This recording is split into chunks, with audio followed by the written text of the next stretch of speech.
Morning student 11th class geography और 11 lesson जो second part इसका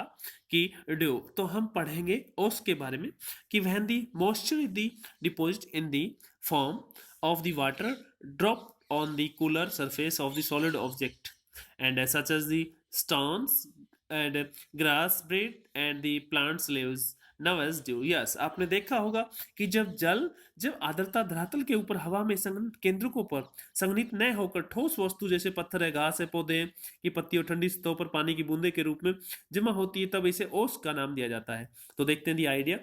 जो आइडल कंडीशन है for a formations are the clear sky and calm air and high relatively humidity and cold and long night. तो देखते हैं जब बिल्कुल साफ होता है मौसम मतलब तब काफी, तो इसके लिए उपयुक्त अवस्थाएं जो होती है आकाश शांत हवा है एंड उच्च सापेक्ष आर्द्रता ठंडी एवं लंबी रातों में ओस पड़ती है।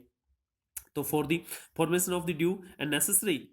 बात करते हैं हम that due point is about the freezing points. Yes, और यह आवश्यक है कि औसंक जमाव बिंदु से ऊपर होता है। तो फ्रॉस्ट, तो नेक्स्ट जो हमारा पॉइंट है तुषार। तुषार की बात करते हैं। Frost from the and cooled surface, ठंडी जो धरातल पे जो धाराएं हैं, condensation condensations take place of the freezing point 0 degree Celsius and जो ड्यू पॉइंट है और बिलो दी फ्रीजिंग पॉइंट। तो देखते हैं इसके बारे में कि तुषार ठंडी सतहों पर बनता है संघनन तापमान के जमाव बिंदु से नीचे 0 डिग्री सेल्सियस से चले से रहने पर होता है, औसंक जमाव बिंदु पर उसके नीचे होता है। तो देखते हैं हम the excresses moisture of the deposit in the form of the minute of the ice crystals instead of the water droplet and ideal जो condition है for the formation of the white frost and some as those for the formation of the dew aspect of the air temperature जो हवा का जो तापमान होता है most of the at below the freezing point। yes, तो हम बात करते हैं ओस बनने की अवस्था मतलब उपयुक्त अवस्था होती है तो केवल हवा का ही तापमान जमा बिंदु पर या उससे नीचे नहीं होता है। तो देखते हैं आगे फ्रॉग एंड मॉइस्ट, तो कोहरा और कुहासा। तो when the temperature of an air mass containing a large quantity of the water vapor fall off all of the sudden लगातार and condensations of the places with the itself on the fine dust particulars or the fog is the cloud and base at the very near to the ground। yes, तो हम बात करते हैं कोहरा और कुहासा। जब बहुत अधिक मात्रा में जलवाष्प से भरी हुई वायु सहती अचानक नीचे की ओर गिरती है तब छोटे छोटे धूल के कणों के ऊपर ही संघनन की प्रक्रिया होती है, इसलिए कोहरा एक बादल और जिसका आधार सतह या सतह के बहुत ही नजदीक होता है। तो so fog is cold with the base at the very near the ground and because of the fog and most of the visibility and poor or zero। yes, urban industries area की बात करें centre की smoke provide and plenty of the nickel with the help of the formation of the frog and mist such as the condition of the frog is mix। yes, मिली क्यों dust हो गई ना उस और पॉल्यूशन हो गया उसमें दोनों हो गए। इंडस्ट्रीज अर्बन एरिया की बात करते हैं तो it is describe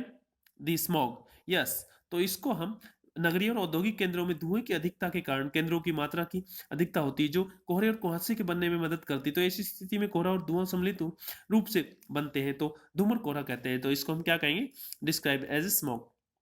between the most of the mist and fog is the जो contents है more moisture than fog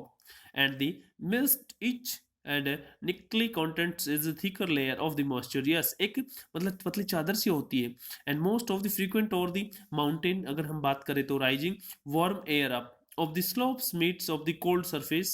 तो frog are the deer thin of the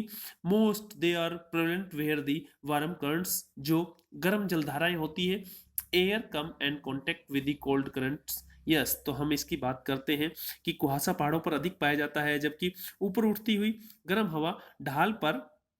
ठंडी सतह के संपर्क में आती है। कोहरे कुहासे की अपेक्षा अधिक शुष्क होते हैं, जहां गर्म हवा की धारा ठंडी है हवा के संपर्क में आती है वहां के प्रबल होते हैं। तो देखते हैं fog are the mini clouds and the condensation take place around the and nucleus provide the dust smoke and the salt practice yes तो इसमें धूल कण धुएं के कण और नमक के कण होते हैं जो केंद्रों के चारों ओर संघन की क्रिया होती है तो क्लाउड नेक्स्ट जो टॉपिक हमारा बादल के बारे में देखते हैं cloud is the mass of the minute water and droplet and the crystals of the ice form and the concentrations of the water vapor in the free air and considerable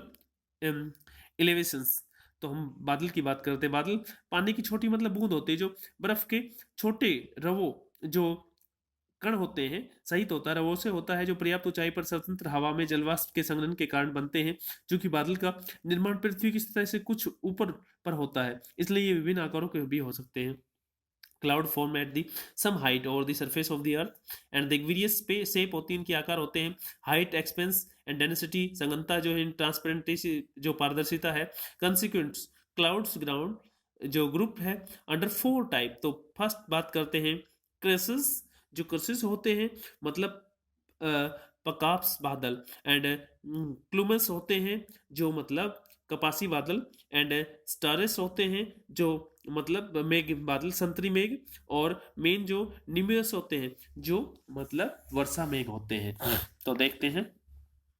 crisis के बारे में पक्कास बादल के बारे में cloud for the form at the height altitude अधिक ऊंचाई पे होते हैं जो बहुत ही and district clouds have a feathery appearance they are always white in the colour yes किस टाइप के होते हैं मतलब इनका जो ऊंचाई पर होता है ये पतले बिखरे हुए बादल होते हैं जो पंख के समान प्रतीत होते हैं ये हमेशा सफेद रंग के होते हैं तो नेक्स्ट जो है कपासी बादल की बात करते हैं कंप्लस क्लाउड जो है लुक लाइक जो कॉटन वूल जैसे लगते हैं and form of the height of the इतनी 4000 metre and 7000 and exist of the patches of the can be scattered of the they and flat yes तो पक्का जो है कपासी में कई रुई के समान होते हैं ये प्राय 4000 7000 ऊंचाई पर बनते हैं ये तिरछे और आधे बिखरे हुए इधर उधर बिखरे होते हैं ये चपटे आकार के भी होते हैं तो थैंक यू आज के टॉपिक बस इतना ही